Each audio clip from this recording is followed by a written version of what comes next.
part 4 of Jamie Banks' Solver Mystery case file thing. You better. Unsolved case. Yes. Alright, so we moved everything around, so you guys could kind of get more of a view and stuff of everything. Yep. Really, dude. Really, Max? Anyways, we took a little break from this. We went to go eat and stuff, so yay. So we forgot to show this last time. This was the principal that was at the scene as well. The first, Janice Dowling. yeah, the first... I think it's Dowling. Damn it. We're just gonna keep it in there. Yes, sister. Hey, you wanna play some Fortnite? Colton's not here. We're in the middle of a game right now. Okay. So it'll probably be a couple hours. We're playing unsolved case files. Okay. That's fine. I just thought I'd ask since Colton's not here. Do you work tonight? I was supposed to, but I called out because Gabe's not feeling well, and Alan has to be up early, so I called out. I told him that he was working overtime. Yeah, Joseph ain't feeling too well either, I guess. But no, I just figured Colton wasn't here, so I'd see if you wanted to. I know in a little bit we're going shopping. I just don't know at what point. Like 9 o'clock at night? it's 2 hours early. Oh, yeah. So it's like 6:40. And I have 24-hour service. Yeah, and I have 24-hour stuff. Anyway, yeah, it'll probably be a couple hours, so... That's fine. Because we're only about halfway through this, so yeah. Oh, yeah, not even half. Alright. Bye. Bye. Okay, sorry. I probably should really want to make Fortnite. Fortnite. Anyway, so, just an FYI, we're really good at Fortnite. We win first place almost every time. Sometimes. Yeah. Almost every time. We're not good at building, though. Yeah, neither of us are good at building. I think I'm the better one out of everybody except Colton. Yeah. People who build an apartment building while being shot at suck. Right? Right? Okay, anyway, so... back to this. Yes. Why are you putting that there? Because he was trying to do it. Oh, of course. Yeah.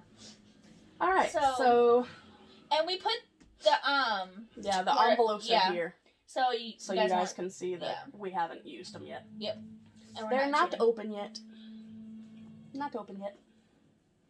So we're not cheating, we promise. We're doing this. But right now we're trying to figure out if someone was in the room with her when she fell or got pushed out of the window. Yes. As soon as we figure that out, we can open A. Yeah, as soon as we figure that out, we will open envelope A here. So and then it'll give us a clue. clue. It'll give us a clue, and then so on and so forth. Okay. So, we got 3 people left to read. Yep, we read, we read Johnny Rocca, and, Sophie Sunday. Yep. And we read all of these witness statements here. And this was the surveillance footage of the person. And we showed you all these. Yeah, and then we still gotta read that stuff up there, too. Oh, yeah. Alright, so I'm gonna go ahead and get started. Anybody else want to read, or just me? Just you. Okay, I figured. So I suck at reading out loud. It's fine. I'm pretty good at reading. I'm just too lazy. This one is Paul Preakness, which is the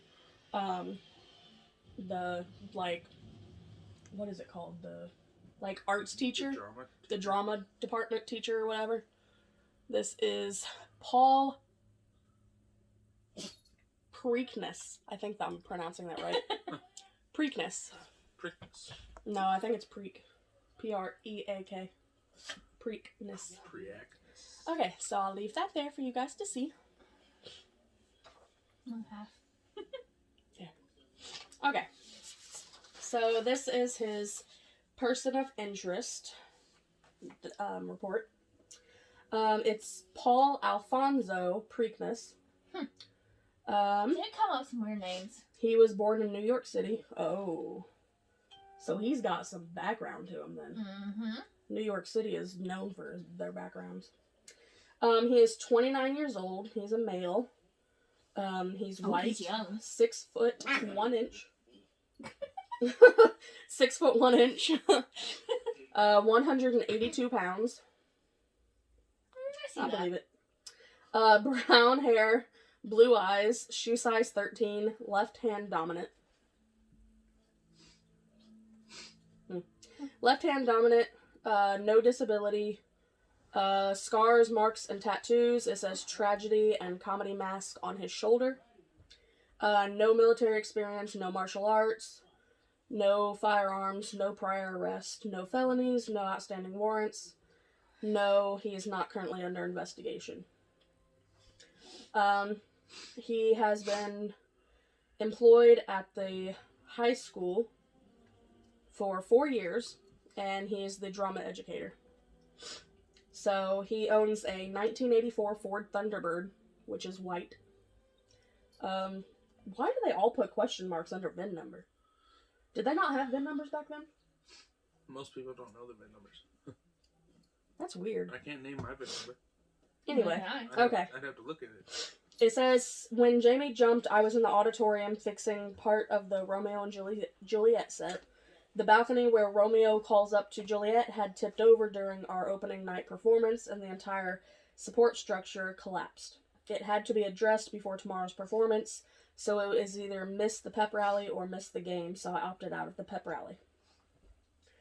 Individuals who can confirm your whereabouts at the date and time of incident is Robert Romero. But he's the one that found her first.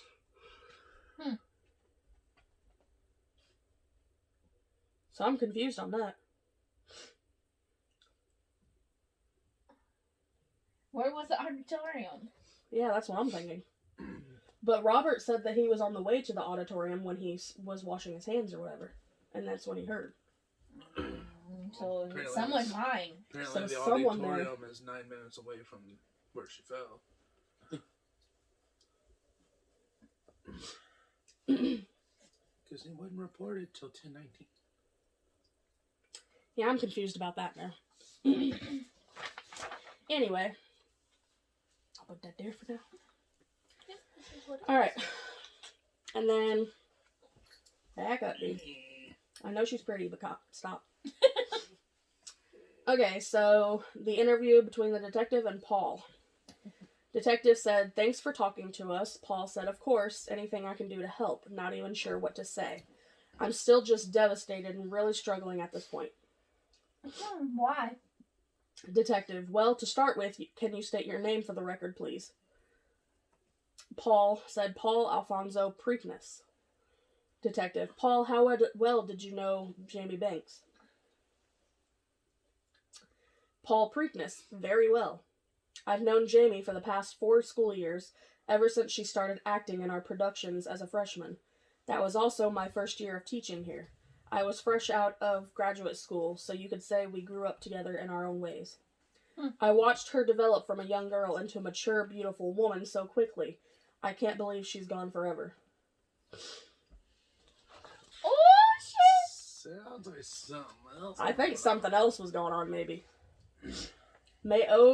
So maybe it wasn't Johnny that she was in the relationship with. Maybe it was him. And that's why she said it would hurt people. So it would hurt his job, in other words, probably. I don't know. There's 2 theories going on here that I don't know. She slept with all of them. Right. So detective said, "There was a pep rally for the entire school at the same time Jamie died, but you weren't there. Why not?" Paul said, "I couldn't go because we had to fix an issue with the set before the next show on Saturday. The balcony where Romeo calls up to Juliet broke on opening night." Detective, who else was with you? Paul, "Well, I was all by myself. All the students were at the rally. I didn't hear about what happened until Robert Romero came by." What if Jamie was helping him with the set, and then she went to I think he was in the room with her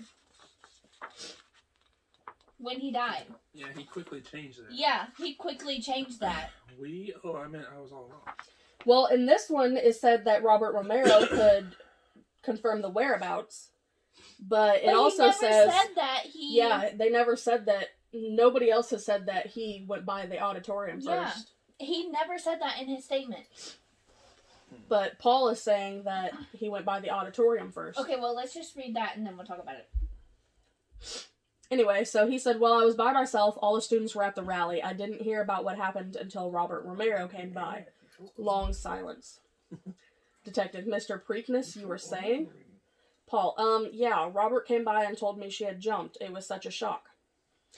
Detective, okay, Mr. Preakness, so you were in the auditorium the whole time fixing the balcony from the Romeo and Juliet set. What was wrong with it? Paul, well, it held up during the performance, but when we were moving it off stage during an intermission, a couple of our stagehands tipped it over and the entire support structure needed to be rebuilt. Okay, he's changing his story. Because before, it said that it had tipped over during their opening night performance. Yep. I think he was in the room. I think he was. I think he was in the room whenever she was pushed.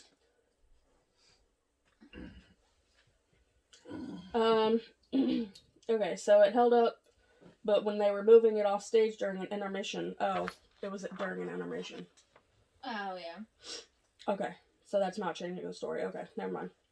Detective, how was Jamie's relationship with her understudy, Olivia Underwood? Paul, Jamie got along with everybody. She used to be really close to Olivia, but I think there may have been a bit of jealousy on Olivia's part because she really wanted to play Juliet. But I knew no one could fill this role the way Jamie could. Detective, what was it about her that struck you? Paul, well, she was one of the most talented women I've ever met. She had the character of an old soul. You'd easily think that she was 10 years older than she really was. Detective, how old are you? Paul, 29. Detective, interesting. Did you have any interactions with Jamie this morning? Paul. Pause. Yes, and I'll probably regret it for the rest of my life. Detective, why? What happened? Paul, this is so hard for me. You see, I hadn't read Zimmerman's review in The Voice yet, so I had no idea why she seemed down when I saw her. And stupidly, I didn't even bother to ask what was wrong. I just handed her a $100 bill I owed her for paint she bought and told her I'd see her later. Those pouty eyes she gave me as I walked away will be forever burned into my memory. Detective, Quit it! Did Jamie ever tell you about an affair she was having? Paul, what? What are you talking about? On my phone. Go away. Yeah?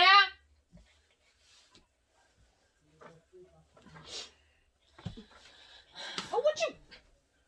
I don't even know where my phone is. I don't know where my phone is, Roger.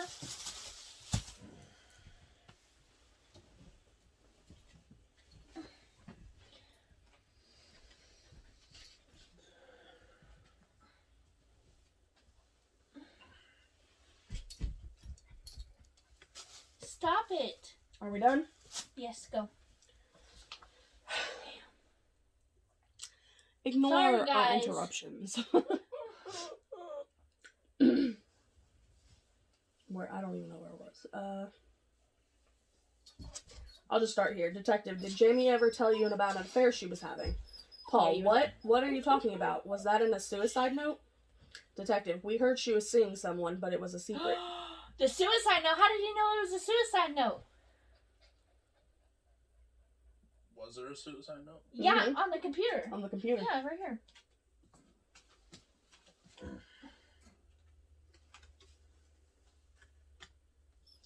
Anyway, Paul, now that you mention it, I do remember her saying something like that. During auditions, she said something about relating to the character because of her own forbidden relationship. Maybe that's why she was so perfect for the role, you know? A young, attractive girl with a full heart struggling with a forbidden romance. I recall her saying she wanted to scream it from the rooftops, but couldn't. Or something like that.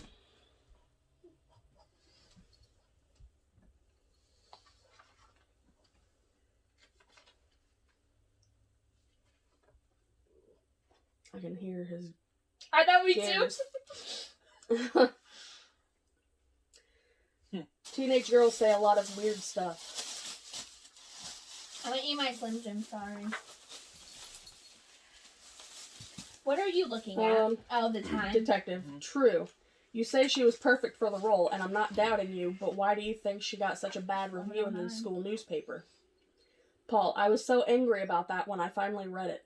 Hemingway once called critics men who watch a battle from a high place only to come down to shoot the survivors. I agree. I don't know what that jerk was thinking. It's so vulnerable going on stage like that. You pour your heart into a performance and expose your soul. It's clear to me that Zimmerman is to blame for all of this. What he wrote about her performance was abhorrent and completely untrue. I have no doubt that's what led her to her suicide. Detective. Not the secret affair? Paul. Well, I don't know. Maybe it was both things. Did you bring Craig in here? You interrogating him? Detective. He was in the gym when she fell, and writing a bad review isn't a crime. Paul. Well, it should be. Detective. Is there anything else you want to tell us? Were you aware of any other relationships Jamie was involved with? Paul. Other relationships? No. I think she dated Johnny Rocca for a brief time a couple of years ago. But I'm pretty sure he's with Coach's daughter now. I'm sorry, but that's all I can help you with. That's all I know. Detective. Thank you for your time, Mr. Preakness. If you have any plans to leave town in the next few weeks, I'm going to need you to let me know first, okay? And how would he know that? Paul. Okay, I'm good to leave now. Detective, you're free to go. That one was juicy. How did they know that they were together? Now, how did they think it was a suicide all this time? When the suicide note was wrote an hour later. Was it? Yeah. I never noticed that. It doesn't say it was wrote an hour later. That's just when they took the picture. Yeah. It was wrote an hour later. Because I said so. Okay. I think he was in the room. We're at 17 minutes. That'll give me enough time to read one more. Yep. It was him. Guilty. Alright. So next, we are going to read Olivia Underwood. She might be related to Carrie. Alright. You good? Alright. Person of interest. Olivia Claire Underwood. She was born in Verona, age 18, sex. Anytime. 7? What? I'm pretty sure that says 7. Let me see. But I'm pretty sure it's supposed to be F, but that says 7. Yeah, she's done it 7 times. It looks like 7. That literally looks like a 7. I guess that's how she writes her Fs. Anyway, race, white, height 5'3", weight 105, hair color black, eye color brown, shoe size 7, dominant hand right, disability none, no scars, marks, or tattoos, no military experience, no martial arts, no firearms, no prior arrest, no felonies, no warrants, and she is not currently under investigation. Occupation, it says student, really, dude. Here's my Slim Jim. Slim Jim? Sure. She owns a 1983 Volkswagen Golf MK2. A what? A 1983 Volkswagen. And then it says Golf MK2. Color blue. She doesn't know her license plates, and she doesn't know VIN number either. Says, I was walking to the pep rally when I started feeling violently ill out of nowhere. I ran to the first floor girls' bathroom and got there just in time to puke my guts out in the toilet. I was really messed up and couldn't leave the bathroom for a pretty long time. Just as I was starting to regain my composure, I heard a terrible scream. I looked out the window to see Jamie just laying there, limp and lifeless. It was awful. I collected myself and ran down to see if there was anything I could do to help. Individuals who can confirm your whereabouts was Sophie Sunday and Janice Dowling, which is a classmate and a principal. It says Sophie was also at body, and then it just says school principal for notes on the other one. Okay. How was she supposed to be in the bathroom with him kissing if she... I don't know. She said she looked out the window and saw Olivia down there already. Yeah. Oh, did she? Mm-hmm. I thought that at first, too. Hey, dude. And I was like, wait a minute. Oh, okay. Alright, so her witness statement form. It said, I was the second person to see Jamie's body. I think I might also be the last person to talk with her before she jumped. She and I have been working closely together on the school's production of Romeo and Juliet because she's Juliet and I'm her understudy. We also had typing class together right before she jumped. Our opening night for Romeo and Juliet was last night, and it went okay, but Jamie got a really critical review in the school newspaper this morning. I thought it was a bit harsh, but honest. I asked Jamie about it, and she seemed really bothered. Not angry or sad, she just seemed really deep in thought. I just assumed she was reconsidering whether she wanted to play Juliet. She seems like a better fit for Rosaline to me, but Mr. Preakness makes the casting decisions, and you can't change his mind. She was quiet all through second period, and I couldn't get anything out of her, so I let it go. I guess she wasn't totally out of it, because she and Amber Wheaton were the only ones that got 100 on the caps lock test. Of course, we'd been practicing those for a while, and it wasn't hard. I got a 90. After the bell rang, I asked if she wanted to talk with me if she wanted to walk with me down to the pep rally. They were doing something for the football guys because of the championship match tonight. She just said she had to go take care of something in the newsroom. I asked what was going on, and she said something like, it's not something I can talk about yet. I was kind of surprised and a little hurt, but obviously it makes sense now. For what it's worth, I didn't think she did all that bad, but I'm confident Robert and I will be able to pick up where she left off. It's a tragedy, but the show must go on. At the very least, I'm sure we won't get another review like that from Craig. Okay. All that was that last sentence, like that last paragraph was just like harsh. It's like, oh, we'll never get a bad review like that again. Like, why would that matter? All right. And lastly for her interview. Detective, can you please state your full name for the record, miss? Olivia Underwood. Olivia Claire Underwood. Detective, do you know why we brought you in today? Olivia, well, I guess you want to know more what happened to Jamie? Detective, that's right. We're trying to find out exactly what happened, so we're questioning everyone who wasn't in the gym when she fell. Olivia, I see. Is Robert here too?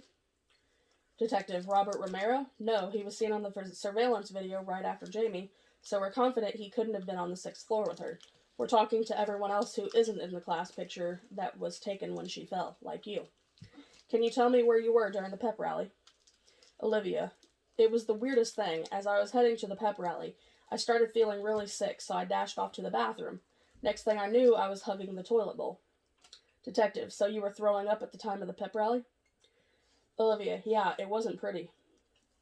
Detective, what floor bathroom were you in? Olivia, it was the 1st floor girls' bathroom, and I never want to see that bathroom again as long as I live. First I puke my guts out, and then I look out the window to see a dead body. Detective, how did you wind up there before everyone else, being so sick and all? Olivia, I wasn't the first. Robert was. I heard a scream, and by the time I made it over to the bathroom window to see what the noise was, he was crouched down next to her. Then he stood up and ran away. By the time I got there, it was just me and the body. Detective, what happened then? Olivia, well, I was by myself for maybe 10 seconds or so when Sophie Sunday came running up next to me. We were both really scared and not sure what to do. Then maybe 20 or 30 seconds later, Miss Dowling and some other teachers came running up to us and took control. Detective, were you and Jamie close friends? Olivia, yeah, we were friends, not exactly close friends. Detective, what makes you say that? Olivia, well, we didn't always see eye to eye on everything, especially when it came to theater stuff. Detective, so what's going to happen with the play now that Jamie's no longer here? Olivia, I was Jamie's understudy, and I knew all her lines. Maybe even better than she did, so I'm ready to take over for her. Of course, it will be very emotional for all of us, but the show must go on. Detective, won't that be really hard for you stepping into the lead so quick like that? Olivia, not for me. You have to seize every opportunity in life because it might be your last. I really wanted that role from the get-go and have been ready to replace her at any time for any reason. This could be my first big break. Ooh.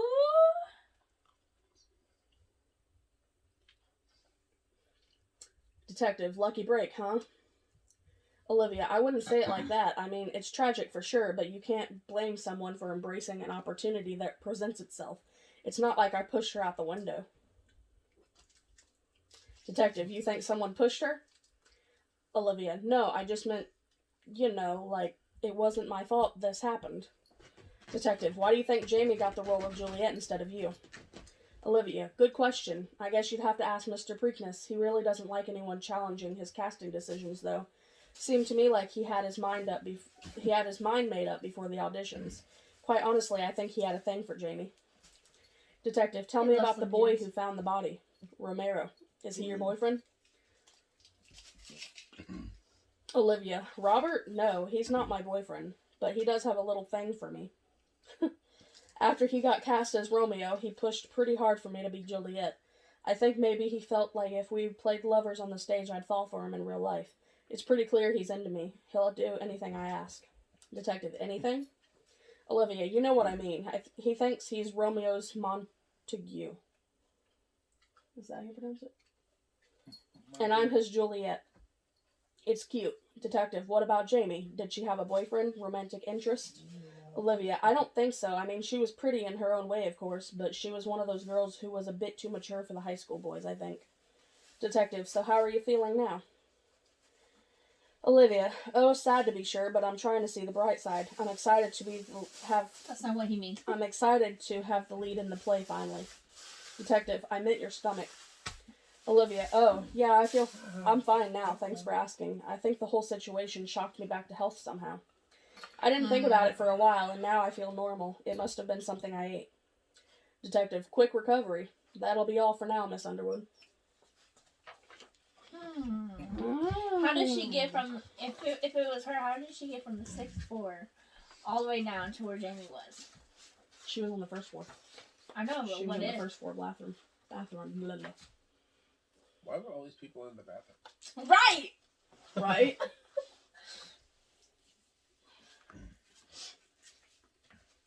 Something doesn't add up.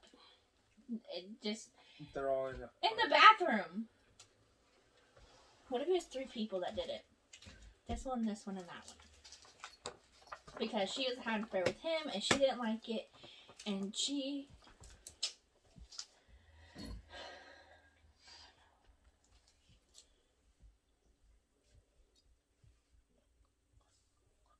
What are you doing?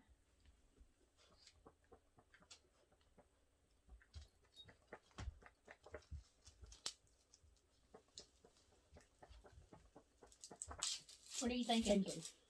What are you thinking? I don't know yet. What the fuck?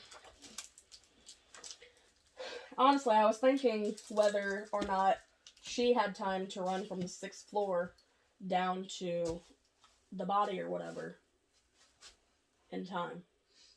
Because she was the second one there. Does the school have an elevator? No. The elevator wouldn't have had time to get her down to the first floor in that time either. Down. I don't know if she would have had time to run down there. And he was the first one on the scene, so it couldn't have been him. But I don't think it was her either. I'm leaning toward the teacher. That's what I'm kind of thinking. But I haven't heard this one yet either, so... Yeah. We'll find out. This one is Dr. Benjamin Gelding.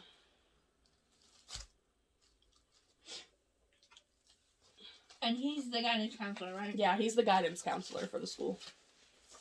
Really, dude? Quit chewing on my backpack.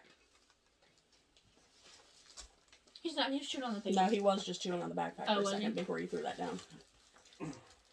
Alright. Huh. Benjamin Gohan Gelding. What the fuck is... Okay. Go on. He lives on Seppuku Road. He's a Super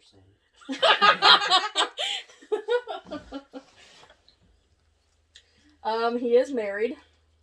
He was born in 48. Birthplace was Boston.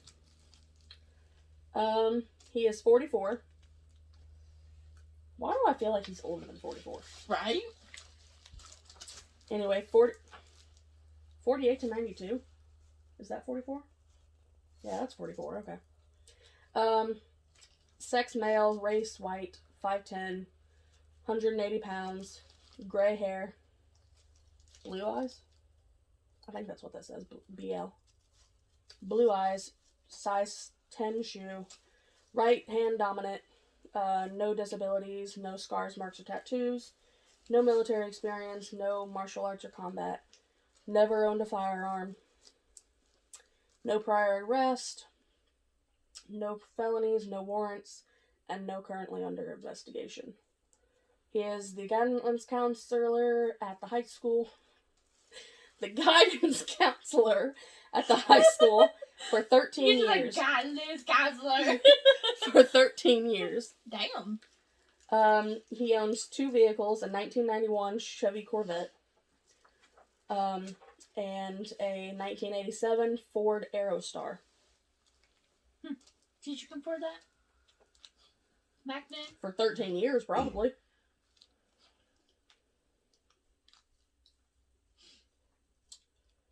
He knows the VIN number on the first one, but does not know the VIN number or the license plate for the other one. Alright, so it says, in order for me to leave on time for the game, I had to forego the third period pep rally so I could work on some letters of recommendation that needed to be submitted before the end of the day. I was in my office working on those from the beginning of third period until I heard sirens outside. That's when I walked to the gym and found out what happened. Individuals who can confirm your whereabouts... Oh shit, we should probably stop here. I'll just finish this and then stop after that. Okay, this one will be a little longer, but... individuals who can confirm his whereabouts were Janice Dowling, the principal, and Craig Zimmerman, the student. Who's Zach? How could he confirm it? You mean Craig? You said Zach. Craig Zimmerman. I thought you said Zach. Right, how could he confirm it? Because he was in the gym. That confuses me. I'm confused on that. Yeah, that got me confused. Okay, I'm confused about that. Alright, this is his statement form. Which will be front and back, of course. You're like, of course. Okay, so it's very difficult to put thoughtful words together right now, but I fully understand the need for an investigation into what could cause such a seemingly normal young woman to take her own life. I've been Jamie's guidance counselor for 4 years here at East Verona High School. I also help run the school newspaper that she writes for. Jamie is an amazing girl who gets good grades, stays out of trouble, and seems to get along with everyone. I took my wife and kids to see her performance last night, and she was incredible. It really begs the question as to why a young girl who would appear to have everything going for her would do something like this. Well, I'm not sure, but everything is not what it seems with Jamie for 2 reasons you should be aware of. First, Jamie has been struggling with bipolar tendencies for years. Jamie has been meeting with me every few months over the past 2 years for manic depression. She was originally referred to me for this issue after she broke down in tears during a vocabulary quiz. During her dark times... They have vocabulary in high school? Anyway, during her dark times, she's expressed suicidal ideations to me on a number of occasions, including thoughts about how she would do it. I should have referred her to outside counseling. I just thought we had it under control. I couldn't have been more wrong. Second, Jamie was involved in a secret forbidden relationship. Jamie told me one of the reasons Mr. Preakness gave her the part of Juliet was because she told him she was presently in a forbidden relationship and it helped her relate to the character. She told me she had to keep this relationship a secret or a lot of people would get hurt. Jamie was an investigative reporter and very sharp, so I doubt we'll ever know who it was. I talked to Craig Zimmerman this morning.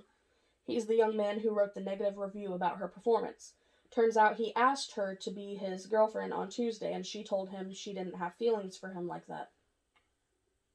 Oh, he didn't say that. I guess that review was his way of working through rejection. Neglection? Are you trying going to say that? You might consider talking to Johnny Rocca. I believe they dated for a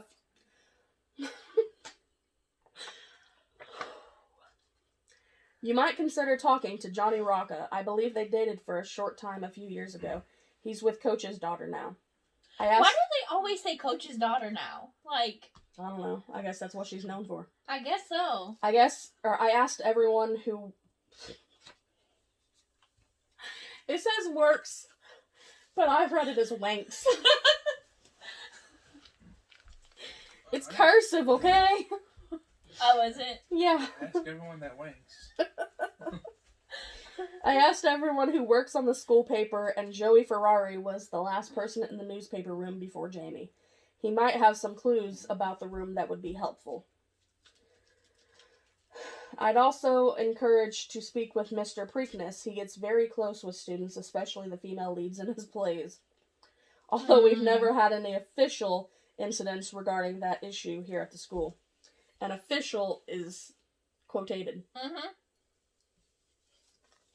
I think he was in the room with... I think he was. I think that's what... Dude. Oh, let me finish this first. That would be part 5.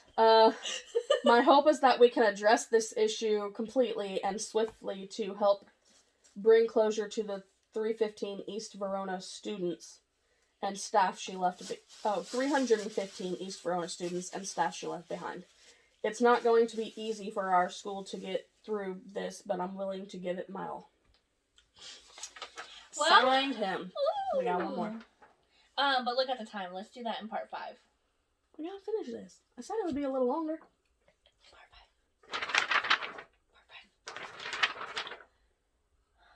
5. Alright, go. Alright, we're done with this run. This one? This run.